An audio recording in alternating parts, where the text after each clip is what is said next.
Hi, everybody. It's really great to have you all here. And I'm really honored to be moderating this panel. First, I wanted to just echo Sharon's words about the current political situation. Yeah, and then I'm going to continue because we don't really want to dwell or focus on that right now, because that's not what we're here to do. The first thing, so I guess like the title of this session is Pitching on Zoom, Is Anyone There? And I think as is very appropriate to who we all are. I'm not sure that we really talked about answering that question. We had all sorts of other things we wanted to talk about. And I think that, you know, one of the things that came about from our conversation was we wanted to all focus a little bit less on, you know, the different challenges and different situations that we each have in our territories, and focus more on like the positive, like what are some of the good things that have come out of you know, this really challenging past over a year now, and to keep things sort of positive and upbeat, and to share solutions and innovative you know, experiences that we've had, ways that we've addressed the challenges in different ways, and also to share personal stories, because ultimately that's always what the fellowship is about. I was a fellow in, I think it was 2015. I also had trouble remembering. Marina was a fellow in 2013. Beniamino 2019. We're all different years. I thought this was so interesting. Elisa in 2017. And Rebecca, I think you're the oldest fellow. You're not in age, but in was 2010. So that's also really neat that we all come from sort of different backgrounds. This is going to be free flowing. You know, everybody, I'll sort of call on each in turn, but, you know, I want it to be a conversation. And we're really excited also to answer the audience questions after. So I'm going to dive right in. So this has been a challenging year for all of us in different ways.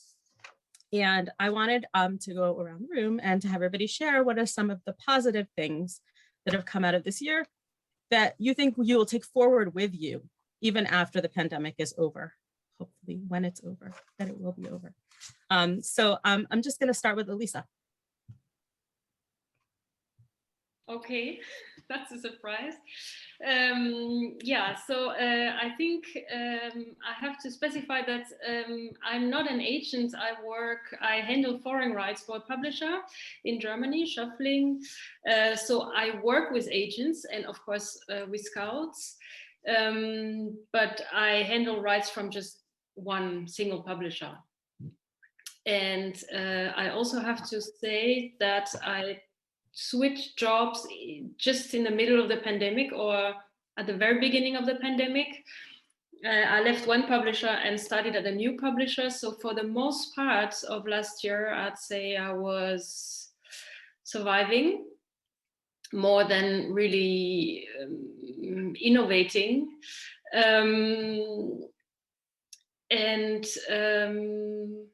So yeah, it was also because I started handling domestic rights on top of foreign rights. I had to actually meet a lot of new people that I didn't know before, and it was all in the pandemic.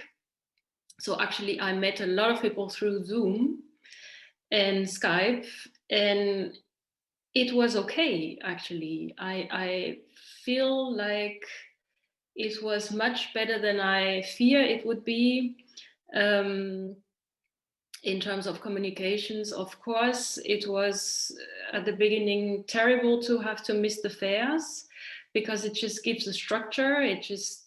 It's always there. You know you're going to meet people. You can rely on that, on these appointments. And this past year, we had to take it into I mean, we did sort of digital fairs, but it's really not the same. And so, yeah,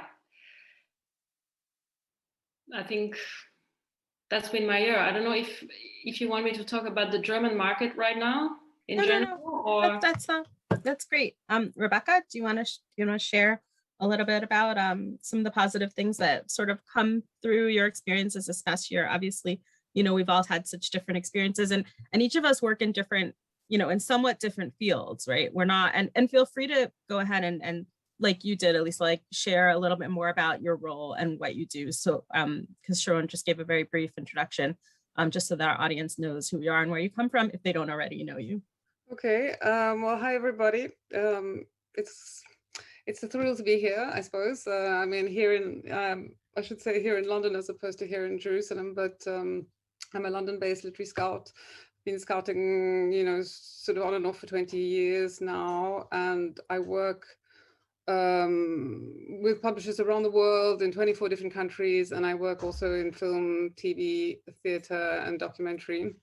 And I suppose in many ways I count my blessings. It's been talking about the positive things that have come out of the pandemic has been, really connections, friendships, working in a business as a people business, working in a business that's, about storytelling and finding ways to tell our stories to one another. And although I'm kind of, Zoom fatigued out, I do think that that there's an immediacy that's come with learning to communicate, and a kind of regularity that's come with, to kind of give you a sort of a tangible example is, I suppose now, I mean, maybe not in the immediacy of when we first started working from home, but let's say a month or so after the pandemic was, work at home was declared in London, we started doing these Zoom calls with all of our clients. And of course, they've become a regular fixture, and they will remain a regular fixture. And I'm sure that that's true in slightly different ways for everybody here today.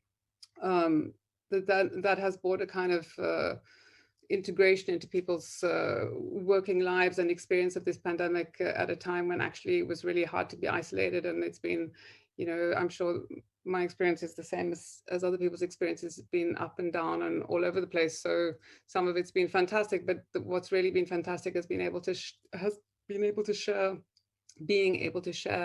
so much more than just books, by talking to people and seeing how they are, and what they need and how they need it. And as Beniamino, I'm sure will tell you as well, the kind of the joy of scouting is understanding what your clients are looking for, how you can help them, what you can find for them. And so to be able to talk to people, and in a funny way, it has been obviously I could have spoken to them on the phone, but in a funny way, this digital world has actually added something to the conversation. I don't think it's the same as I don't think it's the same as real meetings, and we can talk about why we need book fairs and why we need to see one another further on. But it's been a huge positive. It's been a huge positive to work in publishing, to be able to talk about books, to work in a business that's that's alive and kicking. That it's been great from that point of view.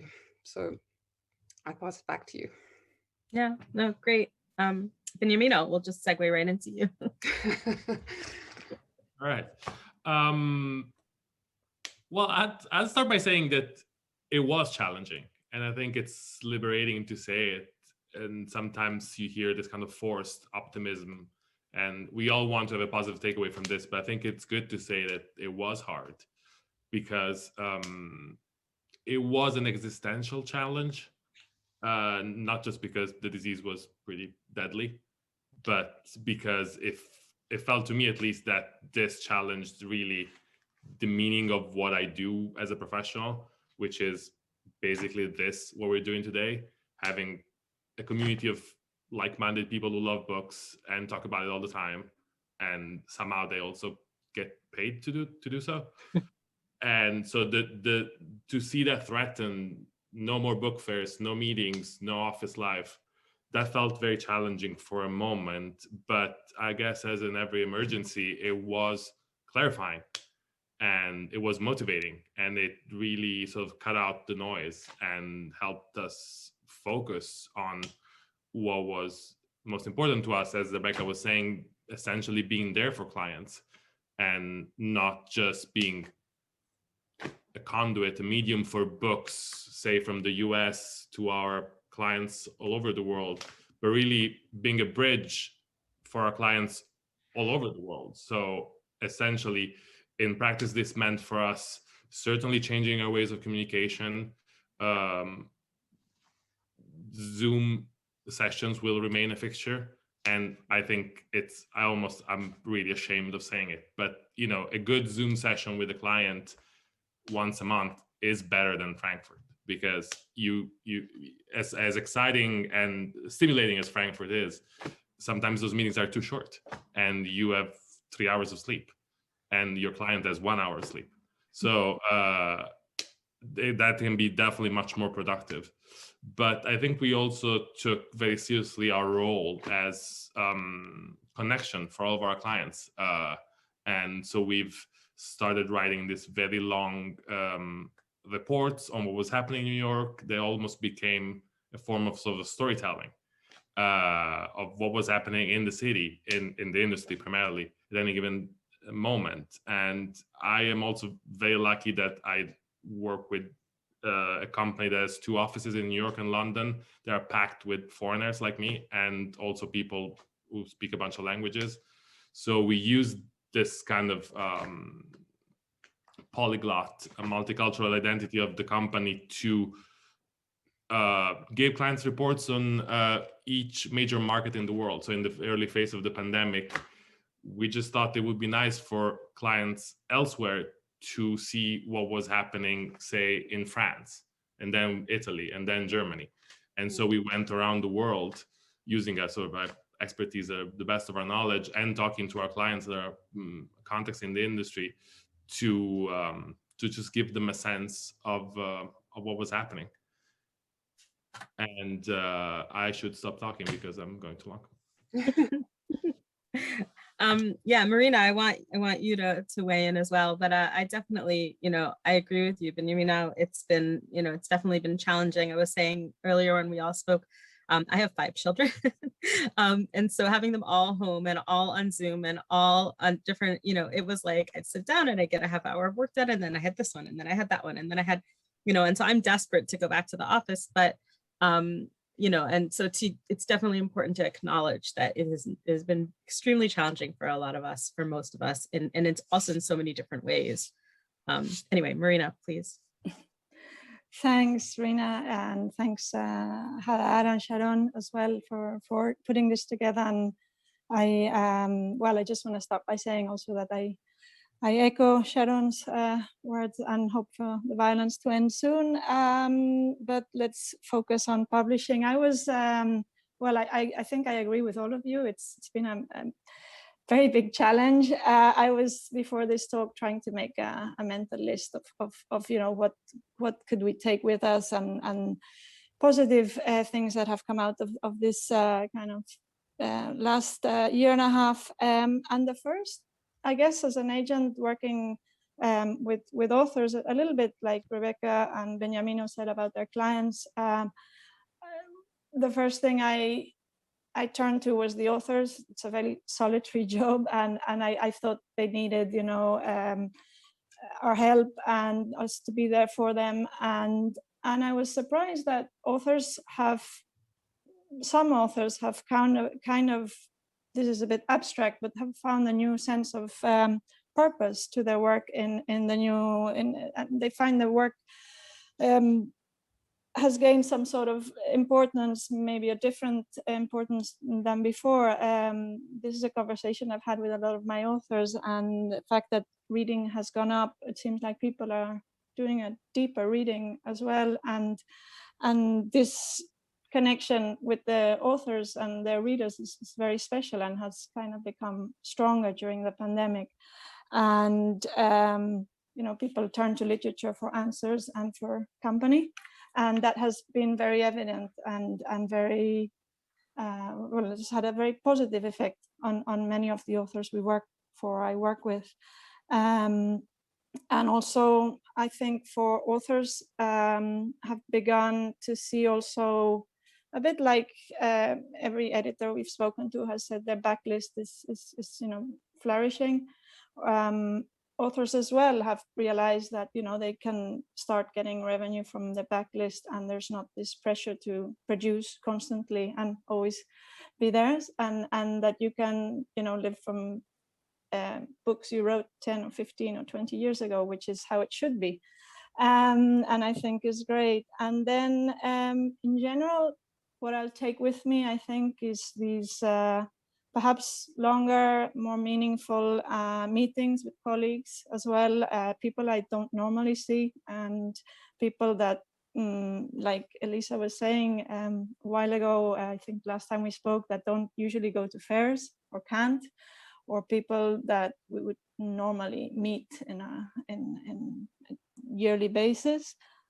I certainly talked to a lot more producers than I would have if there hadn't been the pandemic, because they were all reading and they're all looking for stuff. So that has been something and to take. And then in general, I think this more kind of flexible and organic and less rigid and more perhaps horizontal way of working is something positive, and I hope that will stay. And then I had to say e-signature has been something great for agents and that I hope will stay forever. So thanks. And back to you, Rena.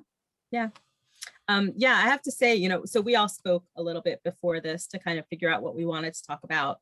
And what you said, Marina and Elisa, like, I totally echo that. And I was inspired by it. And I actually think that I'm going to try to do more of that going forward, reaching out to people who wouldn't necessarily make it to fairs because they're not, you know, high enough up in the company or are new to agenting or publishing or editing or, you know, any part of our industry. It's really interesting, again, because I was so overwhelmed by just having 5 kids at home. My husband and I, thank God, and we all echoed this too, all so grateful that we have jobs, you know, but working two parents working full time with 5 children at home, like life was never supposed to be like this. And so I think I've spent a year just trying to kind of like keep on top of things, and I haven't had room for anything new. But I would like moving forward to do that, because I think that that's really great. I'll just add one quick thing that I've taken forward, which is that I started making office hours. There's an app called Calendly, Calendly, and it's a free app. You sign up for it, and I make office hours that I'm available for my clients. Like whenever, like I block out 2 nights a week that anybody who wants to sign up for time with me can sign up. And it's been really great because some clients want to meet with me once a month, and some clients are like, no, I'm fine, you know, and other clients, like when we're in the middle of things, I'll be like, you know what, just book an appointment, and it automatically syncs the appointment to my phone, my work email, my Zoom. It creates an automatic Zoom link, and it's been really seamless and really wonderful. And I definitely think that I'm going to continue that going forward. Having the face-to-face time with my clients. I used to fly to, you know, the US or meet my clients when I was at the London Book Fair. I have clients like, you know, author clients all over the place. And I did my best to try to see them all. Some people I'd never met before, and now we meet face-to-face all the time. So I definitely will be taking that forward. Well, moving to the next question. We definitely want to all hear about some of the genres and trends that you're seeing that are unique to your territory or your side of the industry, not necessarily going into like, are the bookstores open and closed, you know, which you can mention if you want to, but more like what are the unique challenges that you're facing, and also what are the trends that you're seeing? I definitely have something to say about my territory, but we'll get to that. I'll start with Marina. Let's just go backwards. Okay, all right. Thanks, Rena. Well, in terms of trends and genres, right now, I think it's impossible to predict more than ever what I can talk about this past year and a half, what we've seen. I'm based in Barcelona. We work very closely with Latin America. And so very quickly this past year, we've seen interest in science, I think, especially philosophy, classics, children's, nonfiction in general. I think also it's hard to describe, but some kind of nostalgia for a world before the pandemic, books that kind of describe the world how it was before, or how long time ago. And in fiction, in our market at least, escapism and established literary themes. I guess maybe unknown literary authors' debut have been hard, but even that lately, I think it hasn't even been so tough for debuts. So we've been lucky. You know, it's solid sales and interest all around, except maybe for economy or ecology or travel. But it's been, you know, we can't complain. It's been, people, you know, are interested. A funny trend an editor told me was that long books, long novels and long nonfiction, something that could, you know, give you hours and hours of entertainment, were selling better than short ones. I don't know if this is the case everywhere. And overall, more interest in domestic authors than foreign authors. In podcasts are huge at the moment in Spain, and there's been 6 new bookshops opening in Barcelona over the last year. I wanted to say this. 3 of them are over 500 square meters big, so it's quite a big deal. And a few literary awards have been born as well. And well, I think the big exception or difference is with Latin America, which there's been like no real safety net there, as we've had in Europe or in Spain, combined with inflation, huge inflation in some countries, and a lot of social unrest, and it's really, really tough there at the moment. I think it's very tough for editors, it's very tough for writers, it's very tough for anybody in publishing, and fingers crossed it you know, it won't, but that's really what's on our minds, I think, at the moment here, among other things. I think, yeah, Latin America we have to see what happens, because when the pandemic is over, and yeah, that's a little bit of the overview from my side. Back to you, Rena. Yeah, Beniamino. Well, I think everywhere people bought cookbooks and baking books and, you know, all the works of Proust and Dostoevsky. And I think it's for all of us to know how much progress we've made in baking and with Proust. I think no one will probably admit it in public. But once a client told me that, not as a compliment, that American nonfiction tells you how the world works, which he didn't find interesting enough. But I think that, for speaking of books coming out of the US, there was a lot of interesting stuff exactly for that. I think it was a moment where we were all needed some explanations. And I think there was a lot of interesting nonfiction, highbrow and lowbrow. There was this book called Breath, about the science of breathing.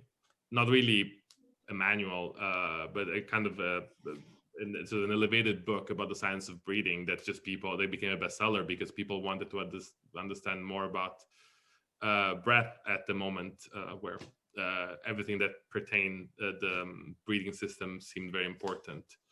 And well, I guess another thing that came to mind for me is that sometimes we think of things like a pandemic, as big emergencies, as sort of discrete events, but they always happen along with other things. And the summer of last year in the US and all over the world, was quite unforgettable because of the sort of protest movement that began with the killing of George Floyd and the Black Lives Matters movement. And so those things were happening at the same time. And if we're talking about personal stories, I was living outside of New York for the first few months of the pandemic. And the day that I drove back to New York was the day, exactly the first day of the big George Floyd protest. And we got stuck in traffic for like 4 hours trying to go home. And if that happened in a novel, I would have thought, 2 on the nose. Sorry, I see what you're trying to say, but this is not how real life happens. That's what happened. And so a lot of books that came out of the cultural moment in the US, I think, were very interesting. And maybe in the past, nonfiction of that type about racial issues in the United States would have not traveled. but there was a real openness and curiosity among our clients all over the world to understand this moment, to engage with it, to see what the important authors were.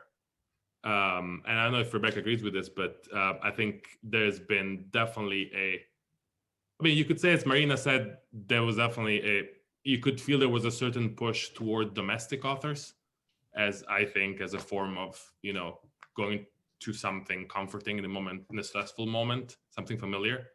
But I think it was a very global moment. I think people really wanted to hear voices from all over the world, not just the main markets. And I thought it was interesting. There was also a lot of openness for, you could say, backlist authors. So forgotten classics, I feel that there's a hungry curiosity for rediscovering authors that may have been sort of lost along the way or not read in some markets. I thought it was very sort of inspiring and fascinating. Thank you. Yeah, Rebecca. Well, I do second what Beniamino was saying. I think diversity and bibliodiversity, also from a kind of linguistic point of view, has been so important, is so important, hopefully will remain so important.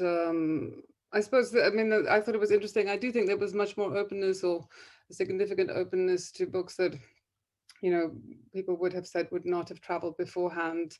At the same time, I think also there was quite a lot of kind of cross-pollination of people saying, that book, it's really interesting, but it's very American. Actually, I have a German equivalent, or I'm going to, commission something in the country in which I'm living and doing something similar. And maybe thinking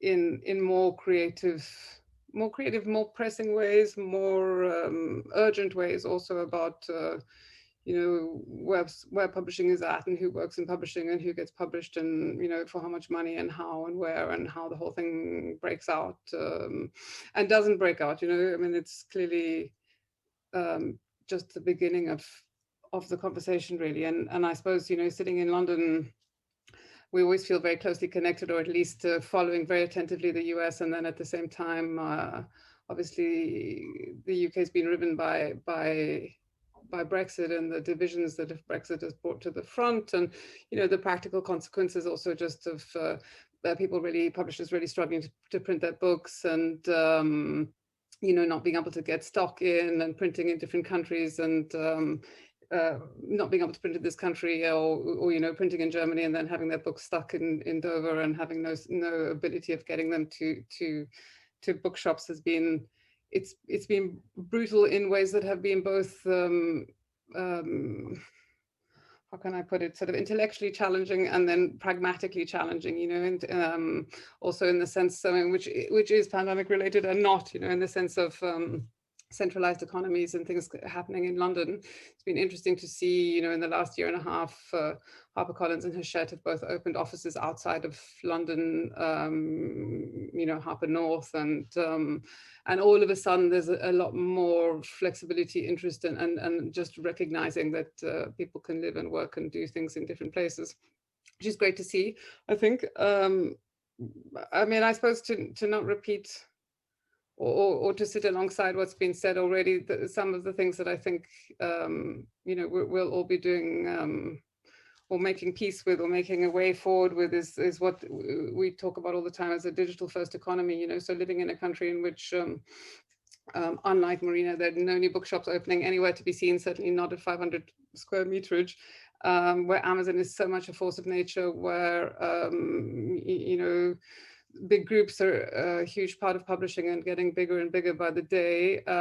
What that means for the kind of books that people buy and publish, and how you get your authors to readers, and how you get to talk about, that thing is changing quite literally in real time around us. And I found, working in lots of different countries, that everybody's preoccupied. In the pandemic, in the sense of how you find debut authors and how you find the books you want, but actually in the long term with what these things mean, and what kind of, the kind of effects that will have on how we buy books, how we publish books, what we recommend, in terms of scouting, what you recommend to your clients. And and how you draw people's attention to books and how you meet up and all of that kind of thing, I think is really important. Now I've lost my train of thought. No, it's great. Everything you said has been great. Yeah. I'll move on to Elisa. Yeah. Yes, well, I think I can second everything that's been said, especially what Marina said about the trends she's seen on the market, on our domestic market. I think it's very comparable. We can compare with the German market as well. So, I mean, beside the books, the podcasts have been huge, and audiobooks, and which were already quite big in Germany before the pandemic, but have only grown stronger, of course. A very big concentration on big titles, well-known authors, which was a trend already, but it's been accelerated by the pandemic. In general, I mean, beside the book market as such, but our whole industry, which was quite behind, I'd say, in terms of digitalization in Germany, had made a huge step forward now. And I think this is something positive. I agree, by the way, what Marina said. I'm very happy about the digital signature. I think there is something, yes. And yeah, otherwise, we've had this little hype with poetry. I think this is, I hope it stays with us. I mean, not starting with Amanda Gorman, of course, that helped, but it was already there before. And we had, I mean, last year, one of the most one of the bestsellers book was, I think, number 2 over the whole year was the book by Delia Owen. So actually a debut for Germany. I mean, she was not known at all, and she's been number 1, like, I don't know, 50 weeks out of 53 or something. It's been amazing. And otherwise, domestic crime fiction has been big, as it always is in Germany. And in terms of non-fiction, it's been dominated by American still, especially by the Obamas, both of them. And but of course also Black Lives Matters had a huge impact on our books, on our interest, both translated from the US, like we had White Fragility, which has been translated just last year in Germany and has been quite a bit success. But we also had German authors writing about racism and in general, and for Germany, kind of a new interest for Black stories and stories by people of colors, which is really a new phenomenon here. Mm. And that is still with us. I mean, this last few months, we had a lot of, also in fiction, a lot of books by people of colors which draw a lot of attention, have been taken seriously, I'd say, which is new. Yeah. So that's been a very important trend this past year. Maybe like a concentration of interest on a few subjects. So things have been very different here. I mean, on the one hand, our agency represents, the rights of over 300 agencies and publishers worldwide for the translation of their work into Hebrew. And so, I did that for about 5 years at the agency before I moved on to agenting my own clients. Obviously in my market, which is mainly the children's market, I mainly do picture books, middle grade YA, but I also do some adult. I've been selling books right and left. It's been crazy. And so it's such a strange dichotomy between that, that the children's market in the US, at least, which is, usually where I sell to first, just because of my where I come from and what I know. And then in Israel, a publisher recently told me the statistic that of like the 100 books on the bestseller list in the past year during the pandemic, only 4 were local authors. it's really bad here in the sense of debuts. Like publishers are not publishing debuts. They're not offering advances. Like debut authors are immensely suffering in our market. And we're back open, like our bookstores are open, you know, our economies, you know, sort of coming back to things except for this week, which has sort of put a very difficult, you know, challenge, an added challenge to everything we've been through. But it's been a very strange year for Israeli publishing. And we don't know what that means for the future. So it's just been such a strange thing, you know, where I can't sell my local authors to their publishers here, but I'm selling stuff all the time to the US. So it's been, I guess that's something that's somewhat unique to my territory. So I want to talk about like a story, like we talked about personal stories. That was something we all kind of agreed that we wanted to share. Something about how you were able to keep the connection and conversation going despite the challenges. I'll just quickly say, like, I can't wait for the book fairs to come back, not just because I was able to then block out a week where I was fully available to meet with people, as opposed to, you know, and not have the responsibilities of home and children, you know. So book fairs for me were like a lifeline. And I had this year an agent who I had met peripherally, like wasn't even supposed to be in the meeting, happened to be at my table in Frankfurt because his meeting didn't show up. We met, we hung out. I think we saw each other later that night at a bar or something. 5 years later, he calls me and he's like, I have a client who wants to do a project with your client. And we sold like a massive deal that hasn't been announced yet. You know, and those are moments that only happen at the book fairs. And I don't think we've figured out a way to have those random haphazard meetings be a part of our daily lives. And that's something that I've been, you know, somewhat mourning, and I want to come back, and why I will continue. And I can't wait for book fairs to come back. I need them, you know, just because on a personal level of like what my life is like, but also because like, I don't ever want to discount those random meetings in the elevator, you know, that make your whole fair worthwhile. And so that's been a really positive thing that happened to me because of the book fairs previously. And that was a great, and I hope we do more stuff together in the future. But, you know, we have to find a way to have those random meetings somehow again. And yeah, so anyway, that's my little story. I'm just gonna, I'll switch things up. I'll go to Beniamino. Okay. Well, I couldn't agree more with you about randomness. I think that's the magic of what we do, and we'll have to find a way. So I'll give you two stories real quick. So the first one is, I think I want to say in April, when it was clear that the pandemic was here to stay, Europe Editions delayed the launch of the new Elena Ferrante novel Le vite bugiarde degli adulti in the English language from, I think, June to September. But instead of that, they started a series of live events with very notable people coming in on Zoom to talk. And the first one of these events was the first mass Zoom event that I had attended in my life. And I feel that for me, it was like showing fire to a Neanderthal. It was just transformative because I was just cooking dinner and logged on, and there were like hundreds of people logging in one by one from all over the world. And at the time, I think people were less aware of just Zoom in general, so everyone had their cameras on.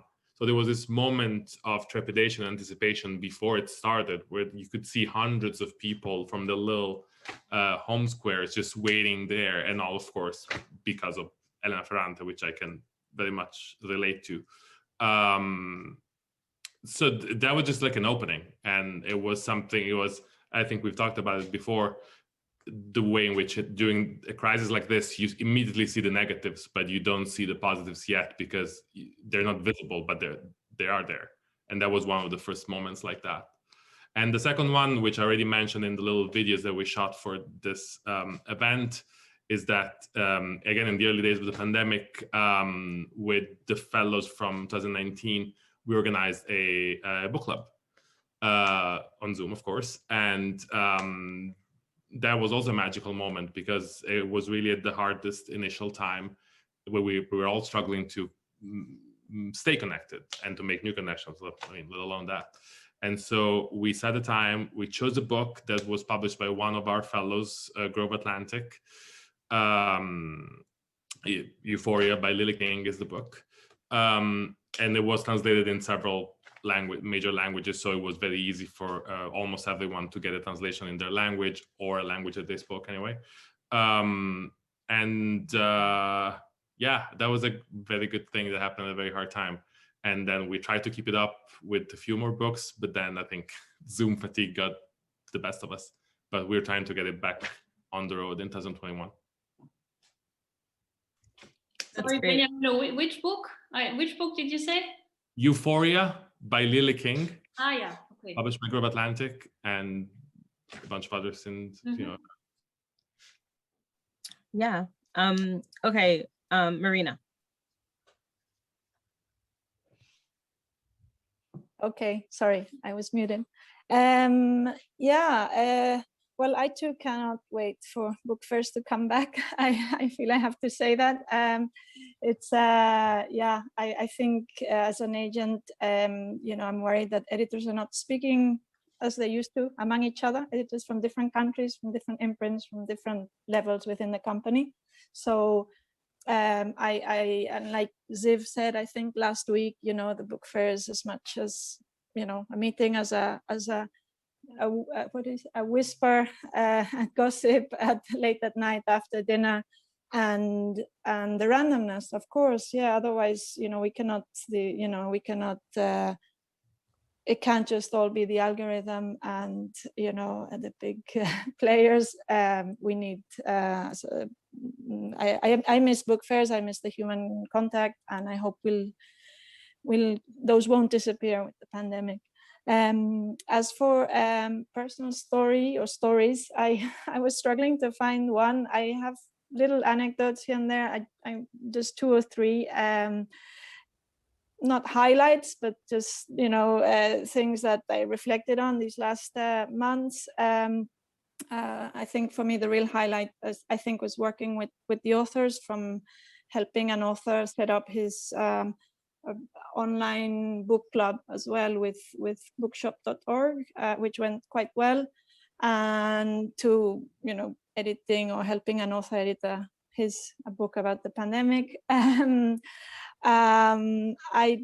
One of the nice things in retrospective is I'm part of a small group of rights people. We get together and it's just a space to exchange information on professional information and tips. And this group went on during the pandemic every month or 2 months. And, it became a kind of solid support of colleagues and a place as well to open up a little bit more about, maybe personal issues we don't have time to talk about at fairs or through email. So I really value this community and how strongly it's been kept together in some cases. And I also started thinking about rights in a little different way, I think, during these last 2 years. And I've been trying to put together a special rights list of just classics from our agency, and been thinking on that ideas on how to, as agents, we can work with those. I have to say it wasn't a massive success, but it's there, and now I have it done, and I'm very happy. And it's it's very useful. And well, for me, just something. The pandemic also coincided with biggest book I've ever had in my experience as an agent. So it's been a bit surreal, which is just witnessing and accompanying this author and her book. The author is Irene Vallejo. It's a book that the first print run was 3,000 copies, I think, and it's now over 250,000. And everything that happened with it during the pandemic was extraordinary on all levels, from how it made the sale of classics go up, and suddenly the Iliad and all these books are selling much more in Spain, to it's also copies were given at camp hospitals during the pandemic. Nurses were reading it, and even there was some students in high school who the Latin were losing their Latin classes, and thanks to this book and the author's support, Latin is still being taught in this high school, and a lot of beautiful things happen around it that are not just about the book, but that surrounded it. So that for me is something I'll never forget, and in a way that kind of saved this year. So yeah, I think that would be it. Great. Elisa, I'll go to you. Yes, so I also struggled finding a proper story. I don't have really a real story, but I'd say on the overall, I think I have been, the pandemic and the absence of fairs has forced me to become more creative in thinking about who do I want to meet, who do I want to talk to. So I've been researching much more than I usually do, and I actually met people like, I don't know, a very small French independent publisher in the south of France who never come to Frankfurt, and because so I think I have this hope that after the pandemics and when the fairs come back, and I'm quite optimistic that they will come back. Actually, I even believe in Frankfurt this October. Maybe not as crowded as it used to be, but like in a reduced form. Anyway, so I have this vision that maybe we will have a more decentralized international market and a more diverse conversation, because we now know how to use Zoom. Yes. And what you said, Beniamino, about this huge Zoom meeting, I have to say, I also had one transformative moment, I think, when the literary house, there is this network of literary houses in Germany, and they organized how do you say, when you start a fair, the first venue, when the fair start, they organized this online over Zoom one evening, and it was so much fun. First of all, there were presentations and things, formal things, and then there were breakout sessions, which were a lot of fun. Really, I knew that only from the university, and this in that context was really, really inspiring, and we had great intimate conversation. I have to say also in the last year and a half, what was great about this all is we all became more tolerant towards mistakes and problems and technical problems, and I think I met all the children of all the people I always meet at fairs normally, and they met my kids, and it's been we've been in everybody's houses, and we met all in a very intimate way, let's say. But this evening, at one point, somebody discovered there was this chat possibility. So everybody, it was over 200 people chatting while the official conversation were taking place.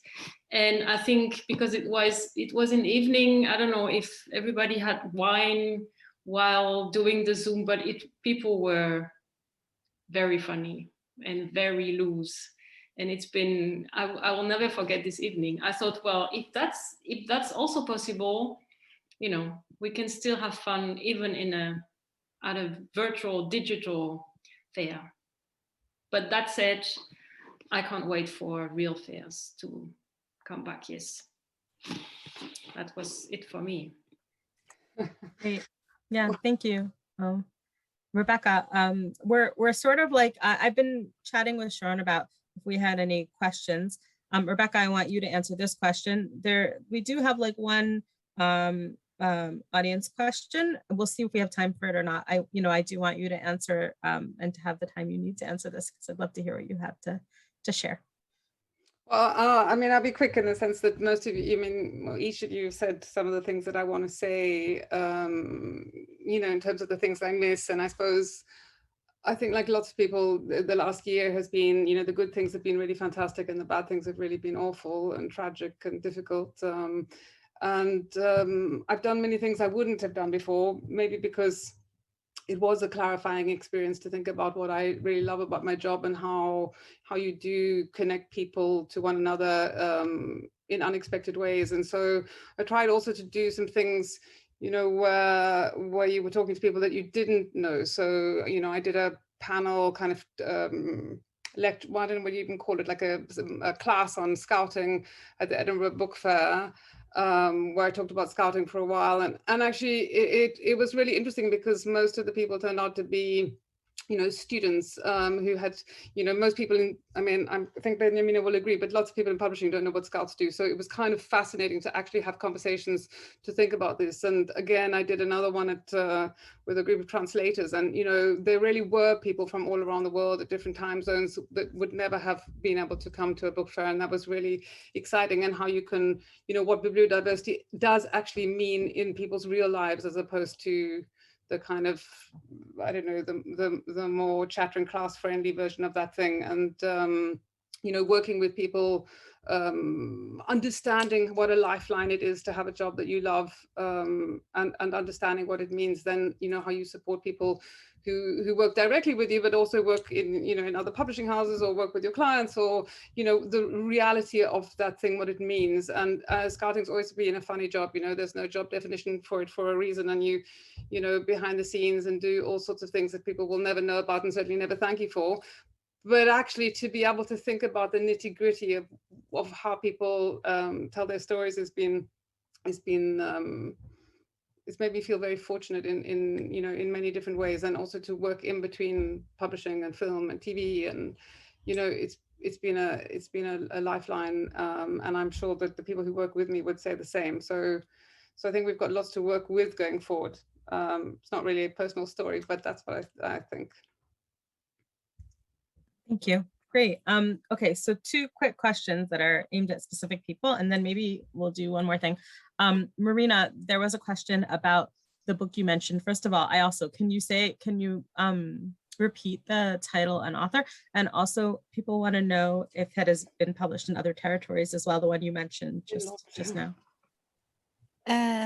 Yeah, thanks, Rena. Yeah, sorry, I didn't say it. The author is called Irene Vallejo, and the book is called El Infinito en un Junco, The Infinity in a Reed, or Papyrus, as the Dutch and Finnish and a few other foreign editors have translated it. And it's free, and the Hebrew rights in Israel are available.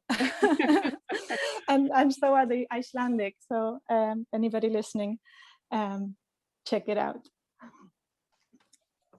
Thank you. And Rebecca, there was a question for you about the NIBI awards, and how's that affected, and how do you see what was the award ceremony affected in any way, which apparently happened yesterday? Yeah, it was just so the book of the year, unsurprisingly, is Shuggie Bain, Douglas Stewart. Absolutely, totally brilliant book, published by Ravi. Merchandani is a brilliant publisher in Britain, and it's sold in, I don't know, 28 countries, maybe. I don't remember, but anyway, lots of them, and it's a wonderful book. It's the NIBIs. For those of you who don't know what the NIBIs are, it's the trade awards for people in publishing. So it's very important to people in this country because it's the inward-looking award ceremony that matters. So the awards, I don't know, Publishing House of the Year, Imprint of the Year, Indie, Canongate got the Indie Publishing House of the Year, and Orion I think it's really important that we recognize, because it really has been a difficult year, just how much work people have put into getting things off the ground. So, what a marketing campaign looked like. This is the only time where people can really clap, among ourselves in the industry. It was online, so it was a bit, it was a bit sort of on one hand so familiar because that was what we've been doing forever, it seems. And then on the other hand, it's online, so you can pop out and go and do something else, and maybe you spend time answering your emails when actually you wouldn't if you were sitting at a table talking to people. But I think there's good things and not so good things. And there were some wonderful books that were recognized. I don't know if that answers the question very much. I mean, like David Olusoga won for his fantastic kids book. The Diary of a Young Naturalist one is an incredible book as well. It's, it's now translated in up to 30 countries, which was an incredible success story. Agent of the Year, it's all of these kind of things that outside of the UK don't make so much, people don't really know about it at all, but I'm sure everyone has an equivalent, but it's a big deal here. I don't think we have an equivalent in Spain. No one has an equivalent. Well, that's the British equivalent. It sounds great. They don't do scouts, Beniamino, so what can I say? Everybody else in the industry. Okay, so we're gonna do one more thing if you have a minute. And I know obviously it's not easy to pick one thing, but if there was because we're here to sort of whisper a little bit, it's what we do best. Certainly scouts.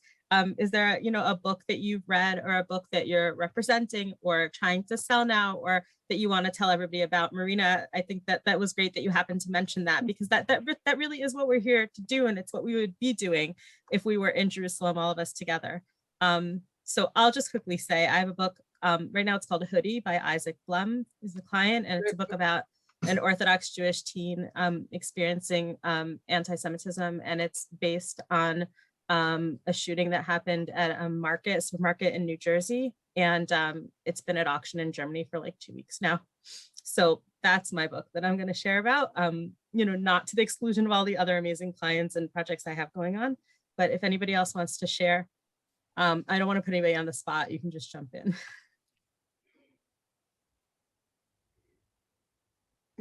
No? I'll go because I had prepared 2 examples that I just skipped over before, so I can just.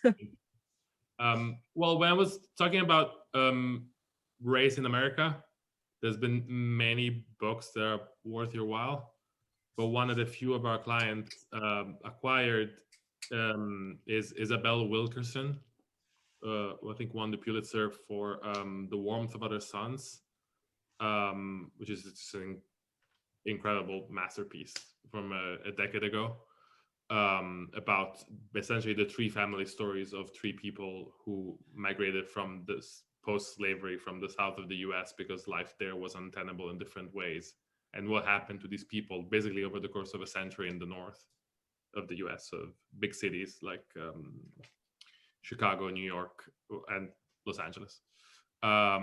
It's just writing of the highest caliber, and a new book, Cast, is also doing tremendously well. And the other book I actually think I have to cut it right there. That I just got, those are the instructions I just got. Okay, thank you everybody for joining me. It's been really interesting. I definitely got a lot out of it. And I was told to remind everybody that in the next 10 minutes or so, there is the next panel of the editors, so don't go away.